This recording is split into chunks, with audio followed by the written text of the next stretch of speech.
This is a Film Stories original podcast. Love this podcast? Support this show through the Acast supporter feature. It's up to you how much you give, and there's no regular commitment. Just hit the link in the show description to support now. Explaining football to the friend who's just there for the nachos? Hard. Tailgating from home like a pro with snacks and drinks everyone will love? An easy win. And with Instacart helping deliver the snack time MVPs to your door, you're ready for the game in as fast as 30 minutes. So you never miss a play or lose your seat on the couch or have to go head-to-head for the last chicken wing. Shop game day faves on Instacart and enjoy $0 delivery fees on your first 3 grocery orders. Offer valid for a limited time. Other fees and terms apply. Hey, I'm Ryan Reynolds. Recently, I asked Mint Mobile's legal team if big wireless companies are allowed to raise prices due to inflation. They said yes. And then when I asked if raising prices technically violates those onerous 2-year contracts, they said, "What the f*** are you talking about, you insane Hollywood ass f- So to recap, we're cutting the price of Mint Unlimited from $30 a month to just $15 a month. Give it a try at mintmobile.com/switch. $45 upfront payment equivalent to $15 per month. New customers on first 3-month plan only. Taxes and fees extra. Speed slower above 40 gigabytes per details. It took a lifetime to find the person you want to marry. Finding the perfect engagement ring is a lot easier.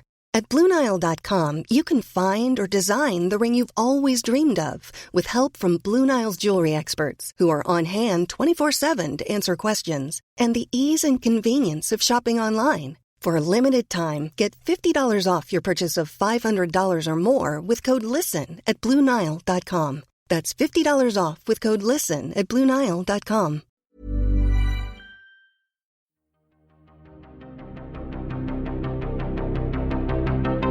This is Writers on Film, the only podcast dedicated to books on cinema.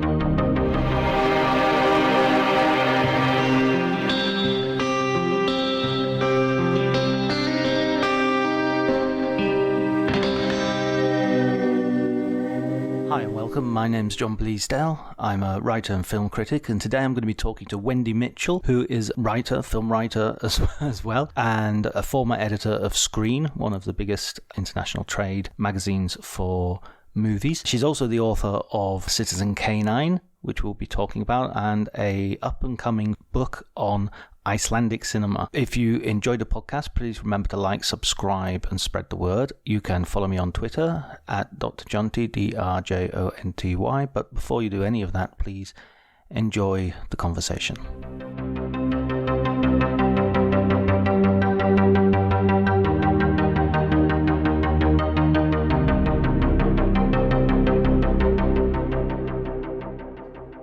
Yeah, I mean, I had such fun writing the book, obviously. I hope that comes through. But I had such fun rewatching films, kind of looking at it, not necessarily the dog's point of view, but just watching the dog more than anything. And it was a really interesting way to watch some classic films. And I was really lucky. I found the right publisher, which was Lawrence King in the UK. You know, they really understood that this was not going to be an academic tome, obviously. We're not aiming for the Pulitzer with dogs in the movies, but they understood that it was going to be fun, but not silly. And they understood why I needed to have Umberto D in the book. And, you know, they didn't push me to make it sort of lowest common denominator, isn't this dog cute? So yeah, I really found the right people who got what I had in mind of what I wanted to do. I really like the way it's structured as well, that you have a sort of this historical perspective. I was talking to Pamela Hutchinson on a previous podcast, and she talked about how silent cinema, there's a real point where the dog being in the picture on purpose is like a watershed moment for silent cinema, you know, because it's not just capturing what's out there. It's actually, no, we're really making something in front of the camera here. Yeah, I listened to Pamela's interview with you, and I'm not worthy to be on this podcast after somebody like her, but, you know, the book starts out with Chaplin's A Dog's Life from 1918, and then we do 100 years since then. But, you know, I think in silent cinema, especially, there's such physical comedy, and, you know, just watching A Dog's Life, that this dog can match Chaplin for physical comedy. And they work really beautifully together. And yeah, it was just a delight sort of rediscovering, Chaplin alongside Mutt, the dog, who worked very well with him, and later is said to have died of a broken heart because Chaplin, they really bonded during the shoot. And then Chaplin went on a tour selling war bonds, and Mutt stopped eating because he missed Chaplin so much. And they said he died of a broken heart, John. I don't know if this is myth, Hollywood myth, but I don't like the fact that the dog died of a broken heart, but it's, one of those wonderful sort of legends of old Hollywood. It's also wonderful that Chaplin doesn't have the cane in this particular picture because he has to keep so the dog sort of becomes part of his iconography as well. Yeah, it's kind of, he couldn't have the cane because he has to hold the leash of the dog. And, for people wondering, I think you can, if the Chaplin estate isn't actively shutting it down, they're quite keen on their copyrights. But, you can find something like this on YouTube, usually, just to go watch it. And it's very special. I like the way in your introduction, you talk about W.C. Fields and the famous quotation about you don't work with animals or children. And you point out that the last part of that quotation is the one that's not quoted, which is because they'll upstage you. And so, it's that idea that in a dog's life, Chaplin sort of what's the name of the dog again? Mutt. Mutt gives Chaplin a real run for his money in terms of performance and cuteness and everything. I should say the dog's name in the film is Scraps. Right. But the real dog's name is Mutt, we think. But yeah, he lets the dog upstage him sometimes. And, it's right there in the title. But there's some beautiful sort of poignant, if you stop and think about it, just a poignant setup that, here's this street dog, here's this street tramp. They're both sort of down on their luck. They're doing what they can to survive. And Chaplin was very careful in casting the dog that he was shown all these, beautiful groomed dogs that the studios wanted to use. And he was like, no, I need like a mutt, a mixed breed. And that's what he got. And those dogs then became a very popular part of the film. I remember the another one that you put, I think it might even be just the second one in the book, Rin Tin Tin, which for some reason I sort of have the name in my head, Rin Tin Tin, but I've never actually seen the film but it's like, I think I must have heard it quoted in popular culture. Yeah, Rin Tin Tin was the star of his day. He got, I'm trying to think of how many fan letters a month. It was like 50,000 fan letters a month and was better paid than some human actors. And just phenomenal. And I had sort of known the name, and have I seen one of these films? Because some of them are sort of out of print or hard to find. But I will say that Rin Tin Tin, if we're talking about Rin Tin Tin, we have to mention great writer from The New Yorker, Susan Orlean, wrote an entire biography of Rin Tin Tin. Oh my God. You need to get her on the pod. And it's just, I read it on holiday, and it's just like a page turner. It's really fascinating. But I went back and rewatch some of the clips. And this dog is like running up a tree. This is not CGI talking dog cuteness. This dog was such a physical performer. And yeah, it was like huge business for the studios. This was a Hollywood legend. And I think it's kind of hard for us today to even imagine that. But dogs like Rin Tin Tin and Strongheart later, and then, Lassie, they were sort of box office gold. People went for the dog. I don't think we would see that today. So I think it can be hard for us to get our heads around, like, this was the star. The dog was the star. Or even say the horse. I remember Champion the Wonder Horse and yes. Ed the Talking Horse. And was it Ed the Talking Horse? I know that, there was Francis the Talking Mule, which I loved when I was growing up. But yeah, I think there's Mr. Ed. Yeah. Well, speaking about growing up, what was your sort of first connection with like animals in films? Is it something you've always sort of as a kid growing up, or is it something that you got interested in later when you got your own dog? Or when can you remember first watching that interface between those two things? Yeah, well, this is sacrilege, but I remember loving That Darn Cat. when I was little, that Disney film. I, as you may have guessed already, I didn't study film academically ever, but I loved films growing up. And, you know, we had dogs. We had a really great Dachshund, a little obese Dachshund called Snickers that I loved to pieces. And I think in England, he would have been called Marathon. Yes. Well, has he been rebranded? You know, and I took a more serious path with writing about film. You know, I was editor of Screen International, which is the trade business magazine about the film industry. But I sort of rethought of it then. It's like I noticed, like, anytime we would have pages and pages of, you know, like film screening listings, and the production editor would say, oh, do you want this picture or this picture? They would sort of make fun of me because I would tend to choose a picture if it had like a cute animal. And they're like, you know, you do know which magazine, this is not Horse and Hound, you know, you're working for Screen International. And it was sort of alongside this. I think it was about 2005. Yeah. Or maybe 2005, 2006. I was attending the American Film Market in LA, and they were promoting an upcoming remake of Lassie. And they had the canine actor coming around, and there was a publicist, let's give him credit, Dennis Dembia and Rogers and Cowan, brought this beautiful dog to our office at Screen, and he had the dog like pose with us, and the dog's name was Hey Hey, and he put his little paw on my leg, and I just fell in love. And then I learned that Hey Hey was a direct descendant of Pal, who played Lassie in the 40s. And that, I don't know, it sort of got me thinking of, wow, there's such a rich Hollywood history with dogs that I couldn't believe nobody had ever done a book, really. And so, yeah, that was all sort of in my mind. And then, you know, I met Toby Rose, who runs the Palm Dog and the Fido Awards. And he'd asked me to be on the jury of the Palm Dog in Cannes, which is great fun. And all of this is kind of coming together. And at the point when I was leaving the editorship at Screen, I decided to step down and focus on some other projects and do some freelancing. And I just thought, what would be really fun to sort of clear my head? What would I really just love doing? And so I pitched this book, and, you know, just getting to look at pictures and films of dogs and write about them. It was just perfect time to do something like that when I was leaving. You know, we write a lot about, you know, what's the tax credit in Manitoba to get this film financed. Oh, that's my favorite article. Exciting stuff. That was my favorite article of Screen. Yes, my goodness.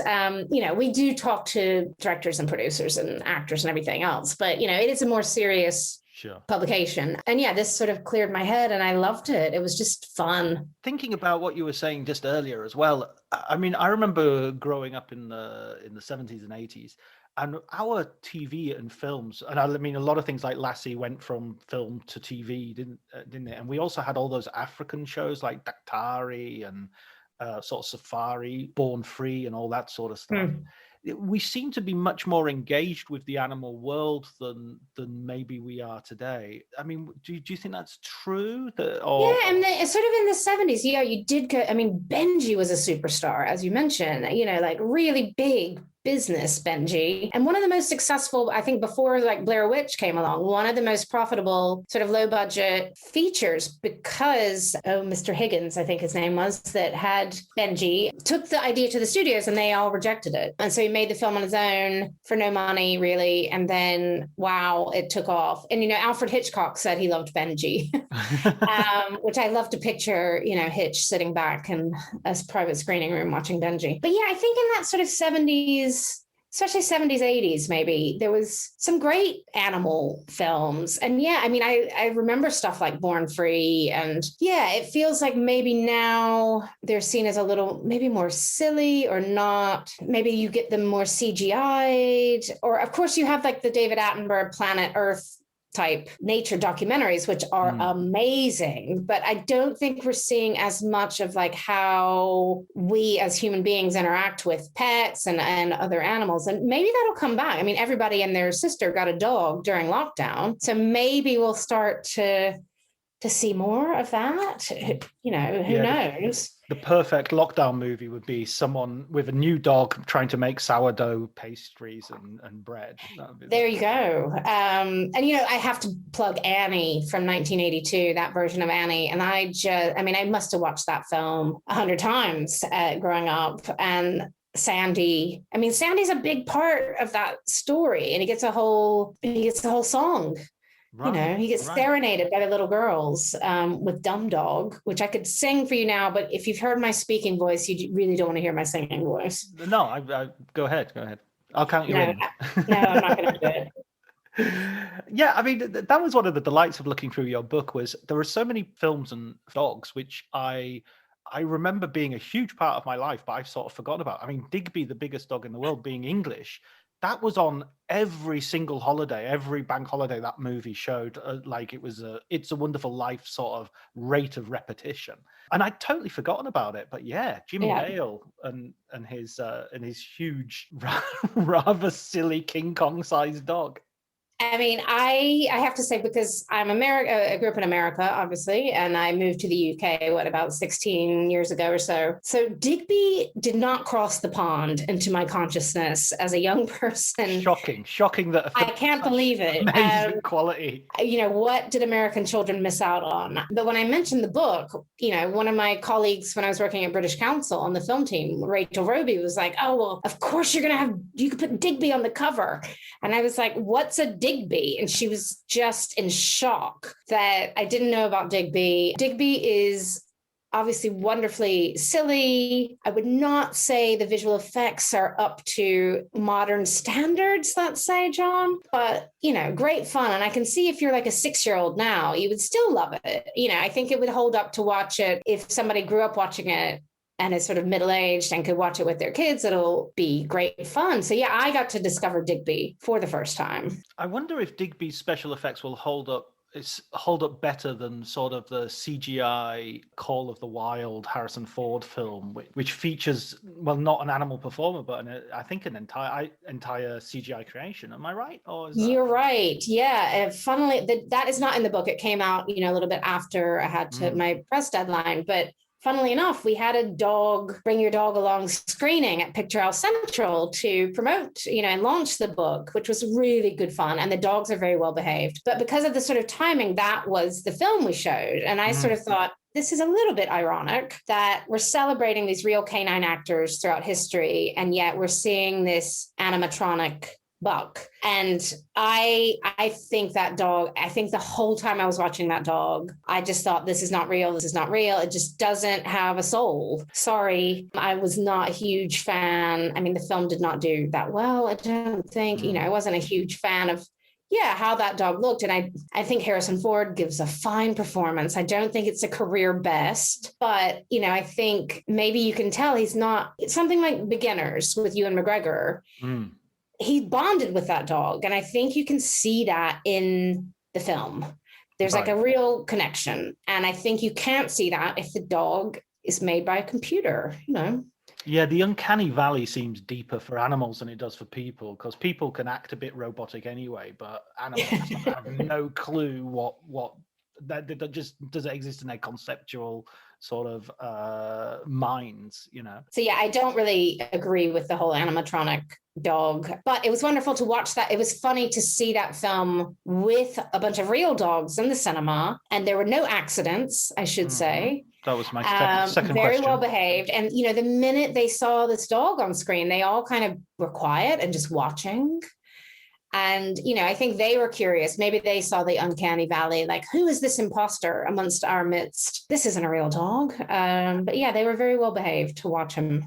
Oh, I'm glad about that. As much for the staff as for anything else. I know. I always thought this quite brave doing like a dog screening in this beautiful new cinema with these amazing seats. And now each dog gets a blanket they can sit on if they want. And I was shocked at how well behaved they were. Is that a very common thing now in sort of London cinemas or? Yeah, Picture House, I think, does it, you know, maybe a couple times a year. Mm-hmm. I think they did one for Isle of Dogs. It's a fun thing. And I will say, in the course of talking about the book, I met some of these doggy influencer people, and they are passionate, shall we say, about their dogs and taking them to places. But they even have, you know, my friend Fen Halligan, who you might know is a reviews editor at Screen, she came and brought her little Dachshund and was, you know, she's not like a crazy dog lady or anything. And they thoroughly enjoyed it, I think. Wendy Ide brought her big dog, who's Moxie.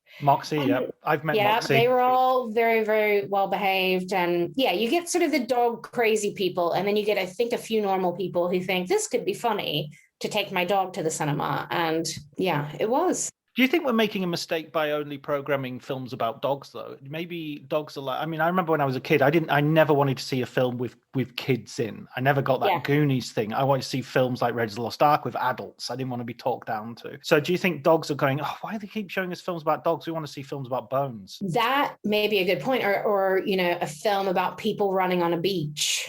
Yes. Or people digging. Or 2001: A Space Odyssey, just the bone going up in the air again and again. Oh my God, I haven't thought about that. Yeah, that could be a good fit. Yeah, because I think there are sort of videos you can put on for your dog when you leave the house and things like that. And maybe that is not just watching other dogs, because that can kind of disrupt them, I think. Watching other dogs, maybe they want to interact with the dog or jump on your TV or something. But yeah, maybe a nice meadow they can run through, or a big bowl of steak or something might be their dream viewing. Do you think the way the dogs have, the way things have changed, and thinking again of Call of the Wild, bringing in CGI, do you think this is something to do with just animal performers being, you know, there are problems that studios are unwilling to get into when it comes to animal performers? Maybe audiences aren't as comfortable anymore with seeing a trained animal. They assume, you know, that there might be some cruelty involved in that training, maybe wrongly assume that.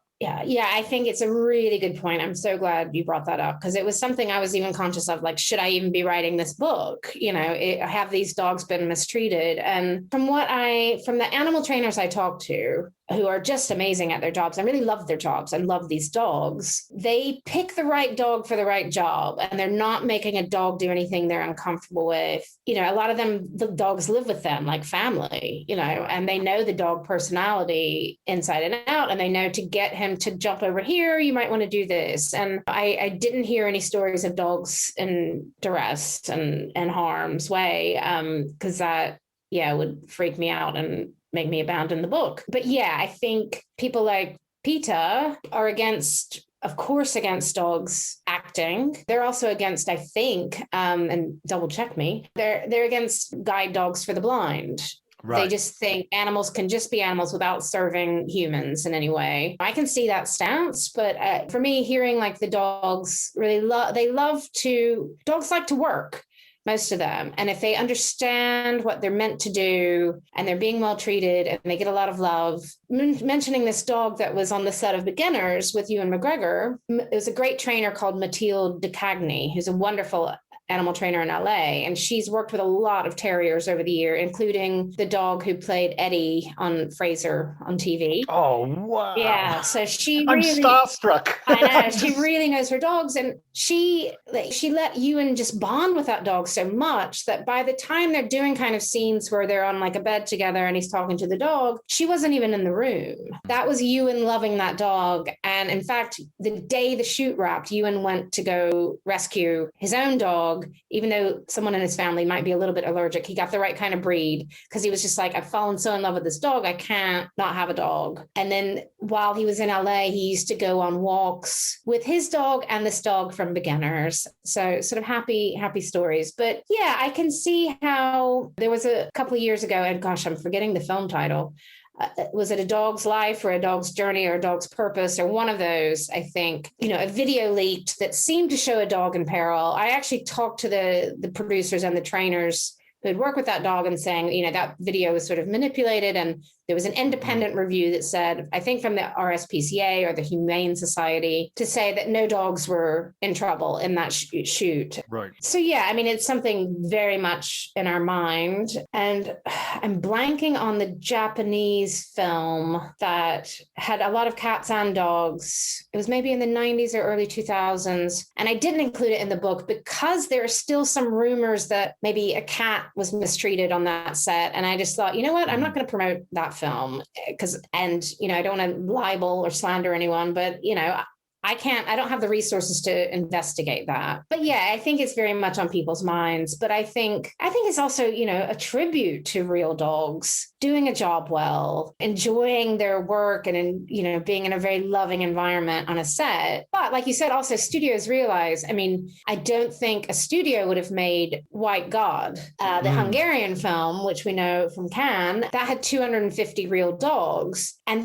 there's such an investment of time, of money in training those dogs. And, in the book, Todd Solondz says, like, oh my God, we had these Dachshunds, maybe not the greatest dog lover, but he said these Dachshunds from Wiener Dog were so stupid that to get 30 seconds of usable footage, we had to film them on a treadmill for like 4 hours. It takes time and patience and investment. And they're not human. You can't guarantee they're going to hit their mark every time. And so, I think it's probably a combination of, maybe people are slightly more uncomfortable with like seeing a trained dog having to act for their pleasure, and also just the money, the time. Right. Yeah, absolutely. In terms of exploitation, in terms of history and all that sort of stuff, you have to put it also in context of everybody being exploited to some extent. You made the great point that Toto in The Wizard of Oz is paid more than the Munchkins. So the Munchkin actors were not paid very well. Toto broke his paw on the set.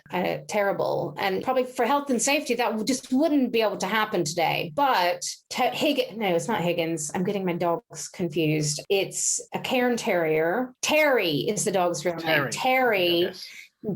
was so bonded with Judy Garland, he got to go recuperate at Judy Garland's house for a couple of weeks. So he was stepped on by one of the Wicked Witch's guardsmen, evidently. So 2 weeks of recuperation. So beauty. In character. Yes. I would like to recuperate at Judy Garland's house for 2 weeks. Sounds good. But I think health and safety has greatly improved. And, I even wonder today, would Ren 1010 be allowed to run up a tree? Probably not. Or how do you train the dog to do that safely? So, even more amazing that we get to see these physical feats of the past, because we might not be able to see them in present day. Yeah, absolutely. There are some. When it comes to the treatment of animals as well, I think horses seem to get the worst in terms of Hollywood. I'm thinking of all those epic westerns and sort of epic films generally, the Ben-Hurs and the whatnots. We've talked a little bit and used the phrase sort of animal actor, animal performer. I wanted to ask you this question. I know there are great animal actors because you see the film and you go, oh, that dog is amazing in that role. Are there any bad animal actors? Are there any times you watch a movie and you go, that dog was very disappointing? That wasn't because I have one, so I'll give you one later if I'm sure I can come up with something. What I do like is and maybe some hardcore cinephiles and historians might say she's lost the plot, but I do think some dogs can emote on screen. I think dogs have emotions, when they're with human beings.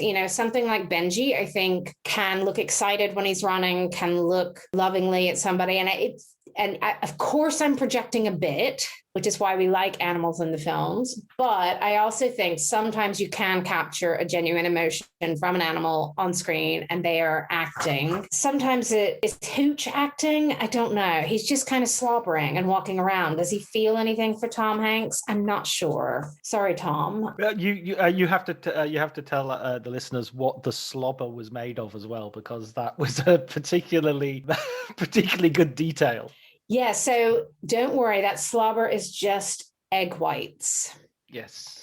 But it's still, it's just a bit gross. Hooch was played by a dog named Beasley. And Beasley lived to 14, 98 in human years. And it's a breed, a dog de Bordeaux that doesn't usually live that long. So Beasley had a good life. And, Tom Hanks has said I'm not going to spoil it, but he wishes the film had ended perhaps differently now. Yeah, I'm trying to think of a terrible dog actor, and I'm sure I saw many. I think I have a soft spot for a lot of them in the book. I mean, I did watch films that didn't make it into the book, or some of those dogs in like Cats and Dogs, not a cinematic triumph, let's face it, but like some of those dogs just look like they're hitting their mark. They don't look like they're interacting. They're phoning it in. Yeah, exactly. But thankfully, what's yours? I'll tell you my one. Yes. I'll tell you my one, and I'm willing to accept the wrath of, because I'm gonna hit a few sacred cows here. I think Almodovar's short film that he made in lockdown with Tilda Swinton. I was so unconvinced by that dog. I thought the dog was. I'm not sure if he was unprepared or what the situation was, but he wasn't getting the right direction. Yeah. Almodovar, fighting words. Yeah. Yeah. I just think, and Tilda, of course, was the winner of this year's Palm Dog. So I'm really going after. I'm treading on dangerous ground here, but it was funny. I mean, I say this sort of in a maybe slightly flippant way, but at the same time, it's kind of funny when you see something and you just say, well, that's kind of not working. It's not necessarily the dog's fault, but they just haven't. Just having a dog doesn't automatically make it a wonderful dog. No, and I'm glad you say this, because I think that is what the whole idea of the book was, to pay tribute for the dogs that did a good job. I mean, even like, gosh, I can't stand Adam Sandler, and Mr. Beefy and Little Nicky just is the best thing about the film to me. And he's quite funny. And I was like, okay, this film is no good, or to me, it's not, a good film, but Mr. Beefy is really good. And let's honor him without having to honor the rest of it. But yeah, I think sometimes it just doesn't work. They're either phoned in, like you said, or just maybe somebody decides to use, their own dog and it doesn't work. But I mean, there's wonderful examples of people using their own dogs. Not just Tilda with the Souvenir 2, our Palm Dog 2021 winner in Cannes. I mean, Kelly Reichardt is one of my favorite filmmakers, and that's her dog, Lucy, in Wendy and Lucy. Kelly very graciously talked to me for the book. I've interviewed her about more serious things in the past, but I think she was really happy to talk about Lucy, and Lucy was comfortable on that set. It wasn't just a dog flown in. Lucy and Michelle Williams bonded. I think you can see sort of, also Lucy is not made to like do a bunch of tricks. Lucy is just allowed to be a dog on screen, but in a kind of a natural way. And I think you can get wonderful performances out of a filmmaker or an actor's own dog, but not making them jump through literal hoops. Perhaps Lucy may have not been able to do that, but Lucy was a great dog on screen. She's no longer with us, R.I.P. Lucy. But yeah, Kelly Reichardt really enjoyed working, because Lucy, I think, had also been in Old Joy in a smaller role. But yeah, I think that's wonderful. I loved Wendy and Lucy. I literally watched that this week for the first time. And I just thought that was such a great film. Oh, it's beautiful. And such, with a lot of Kelly's films, such a sort of light touch, not so heavy-handed, and just, beautiful performances. And just, I think that does show this bond between human and animal that I get almost goosebumps talking about. Explaining football to the friend who's just there for the nachos? Hard. Tailgating from home like a pro with snacks and drinks everyone will love? An easy win. And with Instacart helping deliver the snack time MVPs to your door, you're ready for the game in as fast as 30 minutes. So you never miss a play or lose your seat on the couch or have to go head to head for the last chicken wing. Shop Game Day Faves on Instacart and enjoy $0 delivery fees on your first 3 grocery orders. Offer valid for a limited time. Other fees and terms apply. Hey, it's Mark Marin from WTF, here to let you know that this podcast is brought to you by Progressive Insurance. And I'm sure the reason you're listening to this podcast right now is because you chose it. Well, choose Progressive's Name Your Price tool, and you could find insurance options that fit your budget, so you can pick the best one for your situation. Who doesn't like choice? Try it at Progressive.com. And now, some legal info. Progressive Casualty Insurance Company and Affiliates. Price and coverage match limited by state law. Not available in all states. Got it. I'm a bit silly, but we love our dogs. They can become, for Wendy in that film, that is her family, is Lucy. And I know a lot of people like that with their dogs, and I like to see that on screen. Yeah, it's kind of her last connection to the world Mm. almost, isn't it? It's her last, even though she's out of the world. It reminded me a little bit of another film that you include in the book, Umberto D, the Italian new wave sort of classic. And again, it's about an old man. Well, in this case, an old man, but it's about someone on the margins of society. Yeah. Dealing with poverty, and his only really fully satisfactory relationship is with his dog. Yeah, no, I think this film is just wonderful and powerful and sort of classic of Italian neorealism, as you say. But the dog performance or just that relationship, it was really important for me to have this film in the book. Kids don't know it. And well, that was also the hope that, somebody might buy it for their kid thinking, oh, my kid loves Lassie, I'll buy them this book, or my kid loves Beethoven, and then discover, oh, well, this one is maybe not for kids, but what a wonderful sounding film. And yeah, his relationship with Flyke is so important. And, at the end, I'm not going to spoil that one either, but Flyke is there for him at the end. He, won't leave him alone, and just really powerful. And it would have been powerful in a different way if he had a best human friend. That would just be a different relationship. And I think we can project so many feelings onto that man-dog relationship. And God, yeah, I just love that film. I want to rewatch that this week, even just talking about it. Yeah. But I mean, with Umberto D and with Wendy and Lucy both, it's about people who have kind of, for better or worse, sort of failed in the world or are somehow pushed out of the world. And so here is a non-human, in the human world, I want to say, and here is a non-human who gives them something that the human world just can't give them. Yeah, we see that sort of unjudgmental, sort of unconditional love that you might get from an animal, especially a dog. Maybe a cat doesn't give a shit so much. But yeah, I think, there was a film with a street cat named Bob, I think. But maybe that's the exception that proves the rule. No, well, John, I have pitched the cat, the feline equivalent. I don't know if the publisher is biting. I want to call it Once More with Feline. Maybe this will happen someday. I mean, but there's, a good cat of course, Inside Llewyn Davis has that amazing cat. That's so good. Going back to Breakfast at Tiffany's. So yeah, I also, and this can be controversial to dog people, I also like cats. I grew up with cats and dogs, but I think there'll be less sort of good stories about cats. Sorry, cat people. I mean, I hope to. Oh, cat people. There's another one. Yes. Exactly. Cat from Outer Space. Yes. And as I mentioned, that darn cat. I mean, I've already got a list. I'm ready, but I think the cats can be, harder to maybe even find out this is sort of historical information about the cats. I think there's going to be slightly less interesting stories, but I hope, I think maybe if I did that book, that'll be a little bit more of just some amazing pictures and a sort of tribute to the film and the role of the cat within the film, maybe less about the actual cat who played the role. I mean, would you have cat trainers? I mean, does such a thing exist? Well, did you catch The Innocents in Cannes? Yes, I did. Yes.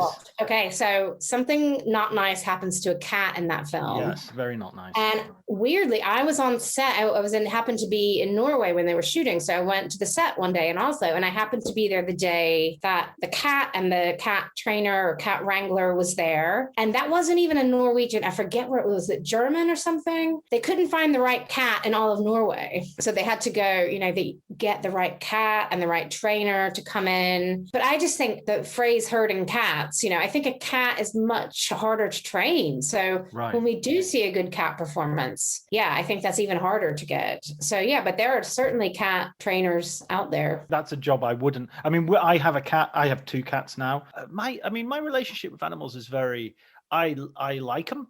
I don't wish them any harm. I'm quite happy to have them around, but I'm a bit Werner Herzog when it comes to my relationship. I see nothing in the eyes but despair. I'm that sort of, I don't have such a sort of romantic relationship, shall I say. Yeah, I think the cat, cats are so independent, as we know. And I think it's a different the bond between cats and humans is very different, as we know. So I think it would be, a different exploration if we're talking about cats in cinema. But I have a soft spot for any animal films, lambs in Lamb, and, another kind of film, and rams and sheep. And, I love Icelandic cinema. I could do a whole thing about, sheep and their role in Icelandic cinema. Yeah, I like a lot of animal films. Maybe it makes me a bit soft. But well, I don't know, because looking at the films that you've included in this book, you do have White Dog, you do have White God, you do have. Well, one I had to fight to include was Cujo. Oh, of course, yes, Cujo, which is a brilliant. Because this, we knew this book wasn't for kids, so we could include films that aren't for kids. But Cujo, I did a lot of the photo research myself, and we had to there are some films that aren't in there because there weren't good images of the dog in the film. Fair enough. But with Cujo, there's a lot of cool stills, but most of them show very rabid Cujo, drooling, bloody, horrible, and it just... That's got to be egg white and tomato sauce. Yeah, egg white again. Yeah, it's not real blood. But if you're flipping through the book, it's kind of like, oh, Lassie. Oh, God. What is this? And so the publisher was like, can you find us a picture where Cujo, maybe a pre-Cujo? And so I think the shot we use is maybe from the opening of the film. And it's just sort of the back of Cujo looking over the valley, innocent. You might think this is a cute dog.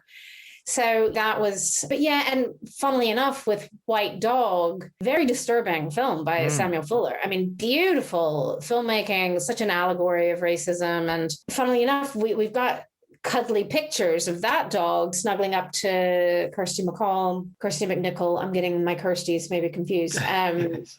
And it looks very cuddly in the pictures we chose for that, which probably doesn't represent the film so well, but picture looks nice. And then if you read about the film in the book, I think you'll understand this is not a cute dog for kids. Yeah. And I have to say, I love the story that Sam Fuller was going on holiday. They were, greenlit to start shooting after his holiday. And while he was away, the studio hired the dog trainer and the dog. And this is typical studio.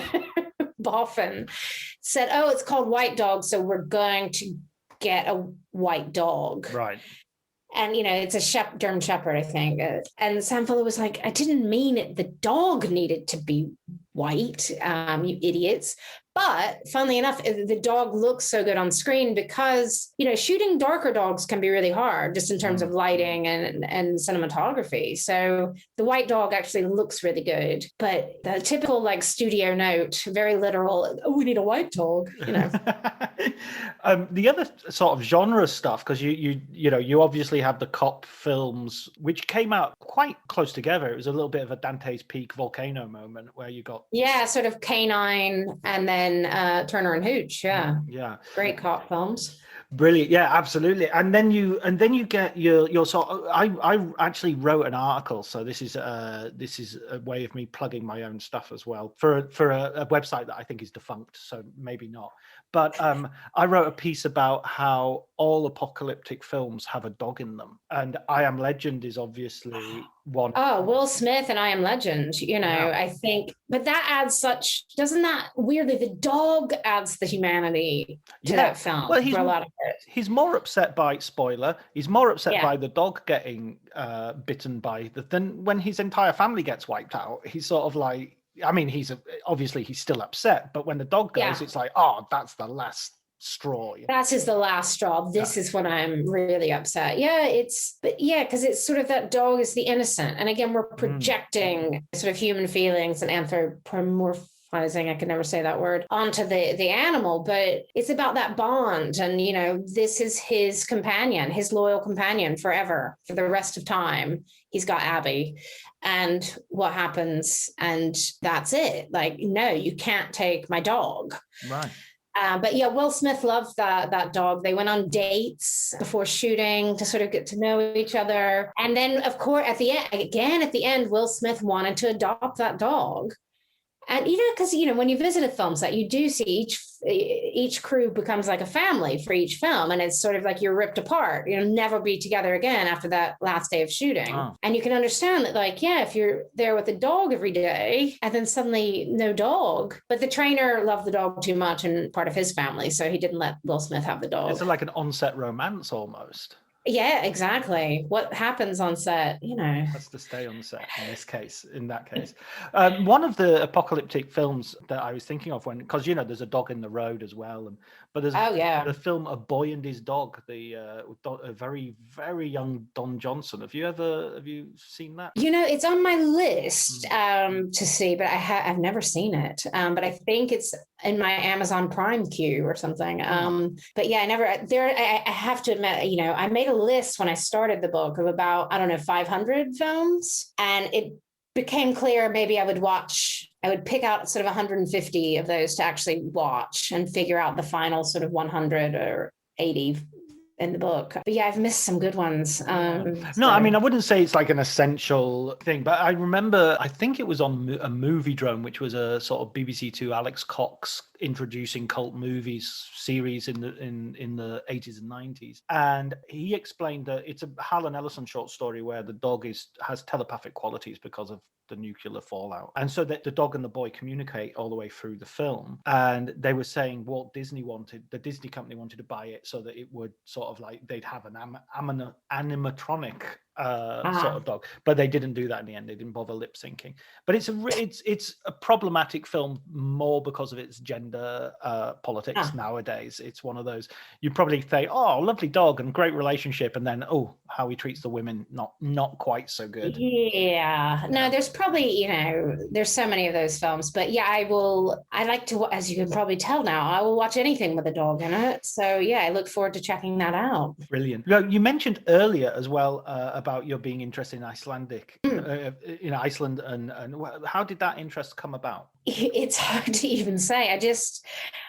I was still living in New York and writing for IndieWire at the time, and I got invited to the Reykjavik International Film Festival. And this must have been at least, it probably was about 18 or 20 years ago, maybe 18, 19 years ago. And I went for a sort of long weekend and just fell in love with the place and the filmmakers I met there. And I've been really lucky. I've probably been to Iceland about 15 times since then, either to Riff, that festival, or to Stockfish, which is another festival, or to visit film shooting, or just kind of for fun. And I just am obsessed with the place. I think it's like nowhere else on earth. And it fascinates me, their cinema, that of course there were some very, very early films, maybe in the sort of 20s, 30s, 40s, mostly shorts, but their sort of real cinematic tradition sort of picks up again in the 70s with the Raven films, and then Friedrich Thor Fredriksson, who, is still very much alive and active. And I just thought it's kind of fascinating to see a cinematic nation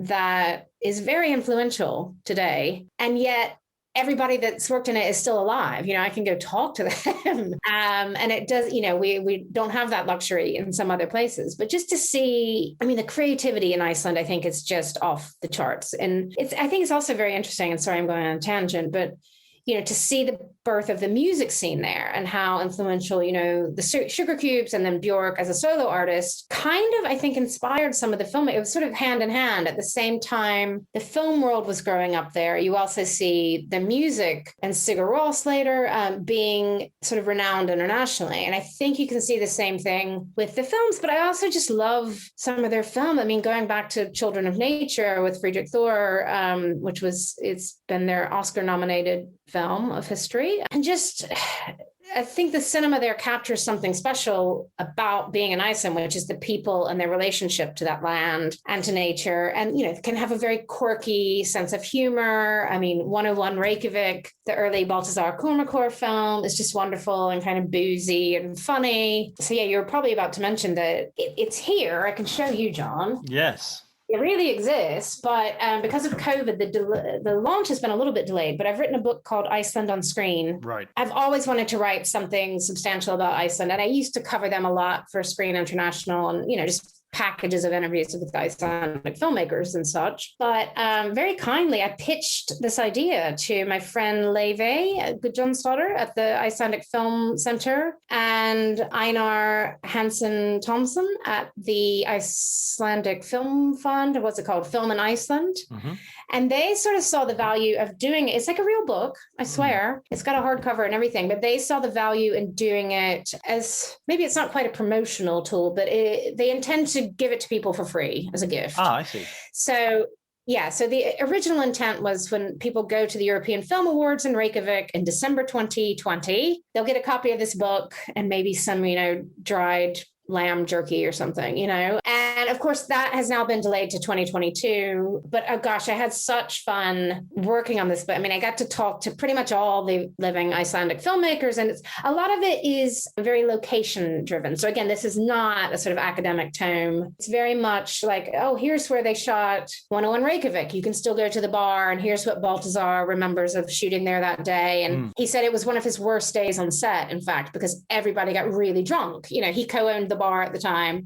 This is the same bar, Cafe Bar Inn, that Damon Albarn used to be a sort of part collaborator. But he was like, it was a nightmare to shoot in there because we knew everybody. We were giving them free drinks. So it's a little bit oral history, a little bit gorgeous photos of Icelandic film locations. And it also includes, things like Game of Thrones and where that's shot. And I have to plug that there's a guy, a writer and programmer in Toronto called Steve Gravestock, and he works for Toronto Film Festival, and they have published a book right around pandemic start called A History of Icelandic Film. And that is if you really want to know about the films, and it's more of a critical analysis of the films and also sort of an oral history. And that's just wonderful for that kind of book. Mine's the sort of like tourist companion to that, with a lot of pretty pictures and learning a little bit about some of these Icelandic films. And I'm just obsessed. I can't wait to go back, hopefully later this year. I looked you were kind enough to send me a PDF copy of the text so I could look through it and the pictures and everything. And I love the way it was structured, where you have you basically have a map of Iceland and you can go around and see. It'd be a perfect sort of companion where if you were to have a trip to Iceland, that would be the I think they will give it to sort of tourists. And John, have you ever been? No, I haven't, and I'd love to go. Oh, we need to get you an invite to one of these festivals, because it's such a magical place and just special people. I just love hearing their accent, their outlook on life. It's one of the few places in the world. I hope this is still true. There's no Starbucks in the whole country. Sold. It just I'm sold. It feels kind of, it's just a special place, and just amazing creativity there. And like this year in Cannes, Lamb, I think, is a really cool genre film. A few years ago at Cannes, Woman at War, and again, I was lucky enough to visit there. Such a great movie. Benedict let me visit the set of that film, which was just amazing to even see. Oh, I'm forgetting her name. The amazing lead actress, swimming out in the sea in one of those Icelandic woolly jumpers when it's too cold to put my foot in, and she's in there. But I'm also like, why do they swim in a woolen jumper? Surely you want like a wetsuit. But you sort of learn about the quirks of Icelandic people. They love the water. They love to swim.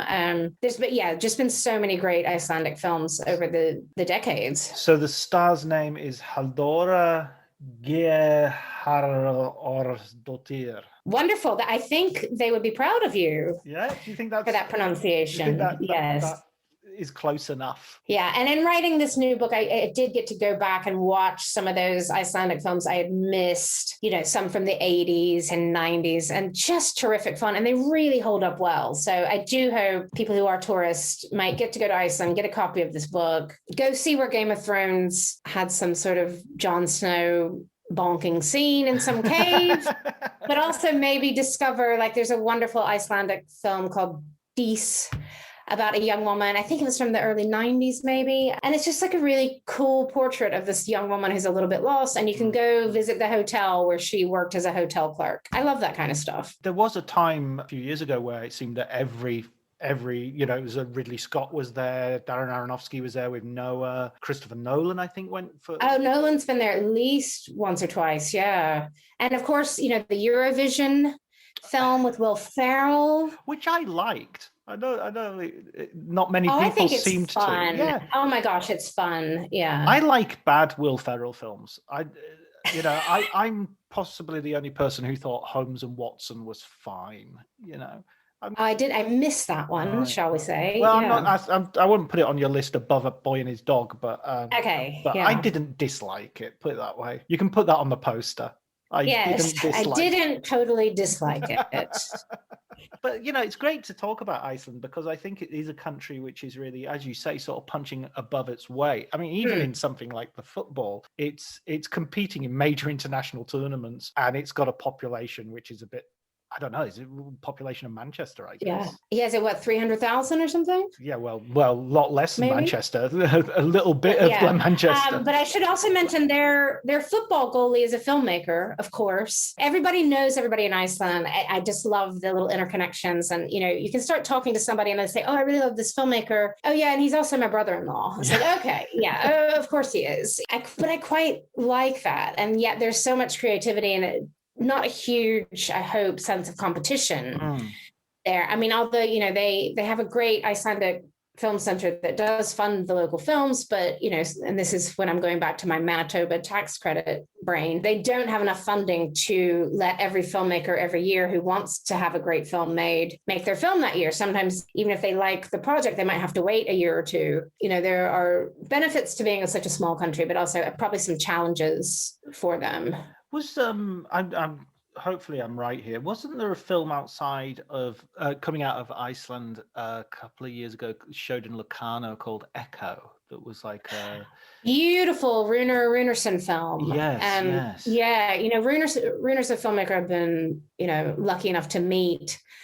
And he knows the best bars in Reykjavik. If you go, he'll take you to the old school non-tourist bars. Just a wonderful filmmaker, and it made in fact, I went way up to the West Fjords to see sparrows being shot, which won the big prize at San Sebastian, where I work. So this is all, tying in nicely. But Echo, I think, is one of the most special, I think it's probably his most special work. It's, as you know, it's kind of like vignettes, and it almost sounds like a Roy Andersson film, but it's totally not.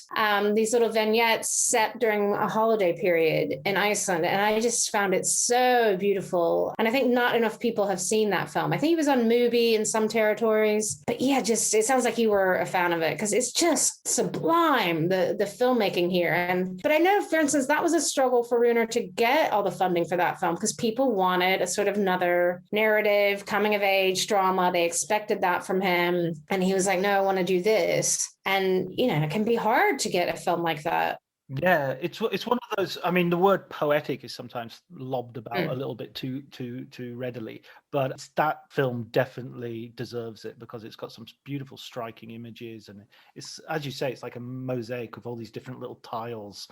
But he's such a visual stylist as well. I mean, I found that film, I found myself sobbing, I think.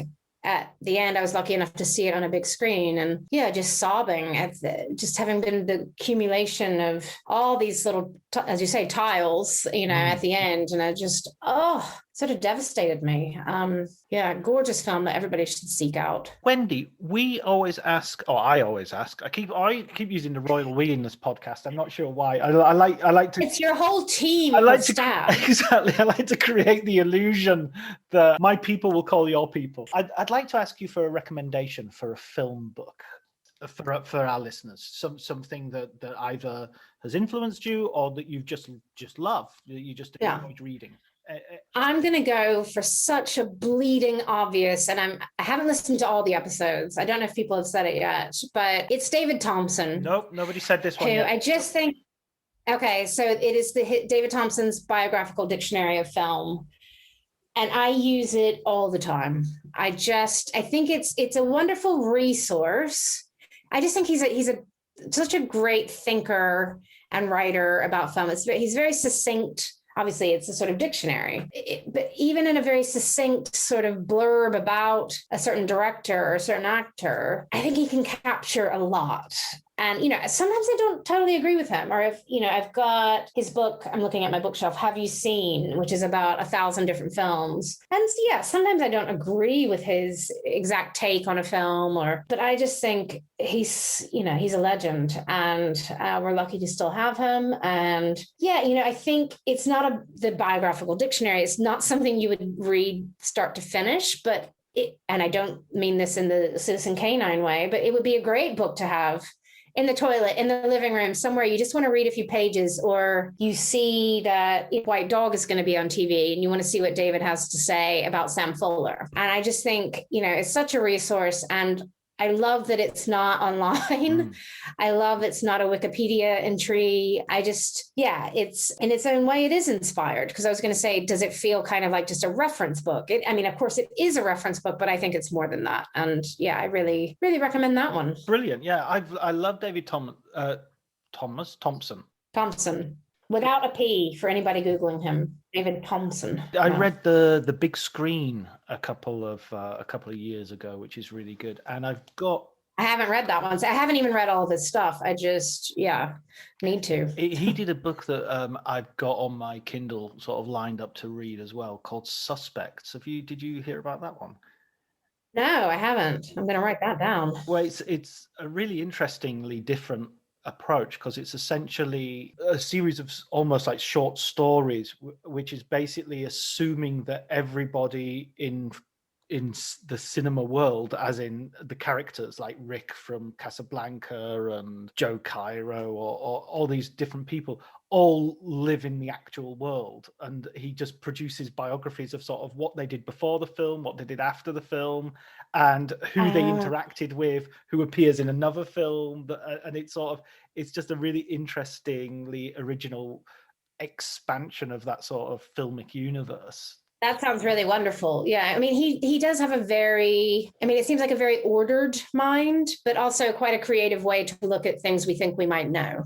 Exactly, yeah. And that's what I was, when we were talking right at the very beginning of our conversation about looking at films. You were saying earlier you don't write academic tomes and stuff, but don't know if we've had anybody on who does so far. We're all, especially I think a certain generation. I think maybe the generation that is coming after us have all been to film college and studied or cultural studies and stuff like that. But I think most of us have come to it from I come from a more literature-based things, and talking to other people, they seem to come from slightly different angles, But yeah, anyway, I love that original way of looking at something. Whether it's dogs or whether it's short stories or whatever it might be. Yeah, thank you for giving time to me and my little doggies of Citizen Canine.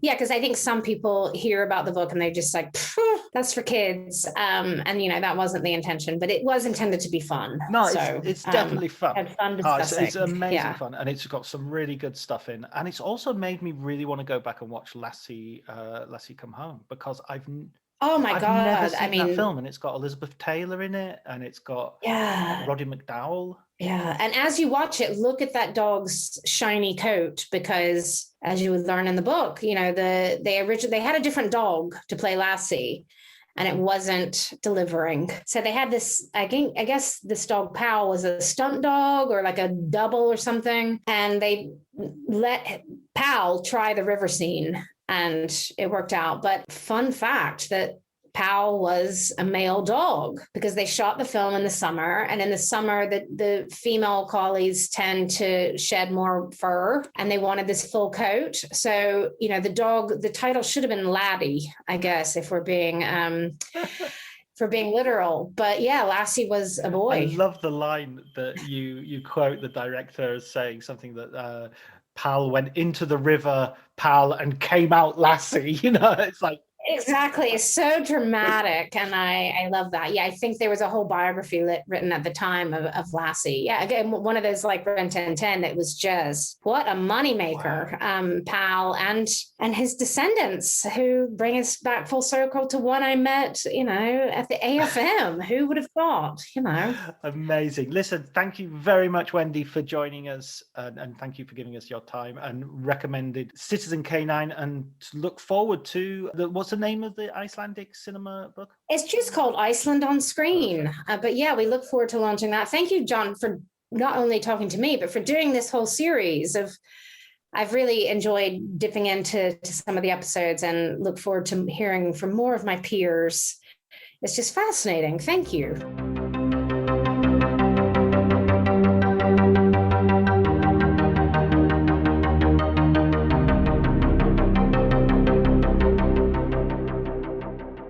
So that was our conversation on Citizen K9, Dogs on Film, and Icelandic cinema. Loads of stuff we covered there. Nice eclectic subject, I think you'll agree. Wendy's recommended film book was David Thompson's Biographical Dictionary of Film. Thanks as ever goes to Elliot Atkins, who provided the music for the episode, Ali Harwood, who helps out with the art. If you enjoyed it, please do like, subscribe, please, if you haven't already. And until next week, take care.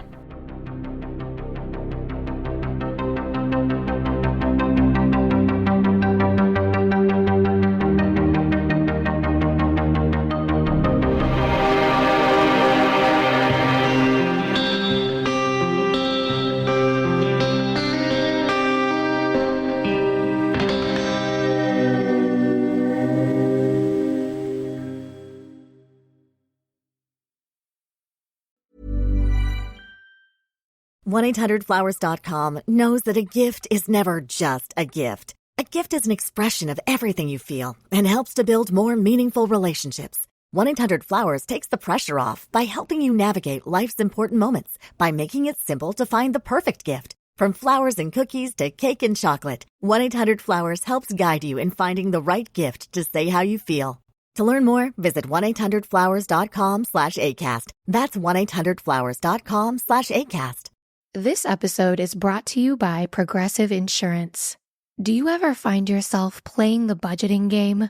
Well, with the Name Your Price tool from Progressive, you can find options that fit your budget and potentially lower your bills. Try it at Progressive.com. Progressive Casualty Insurance Company and Affiliates. Price and coverage match limited by state law. Not available in all states. My dad works in B2B marketing. He came by my school for career day and said he was a big ROAS man. Then he told everyone how much he loved calculating his return on ad spend. My friends still laugh at me to this day.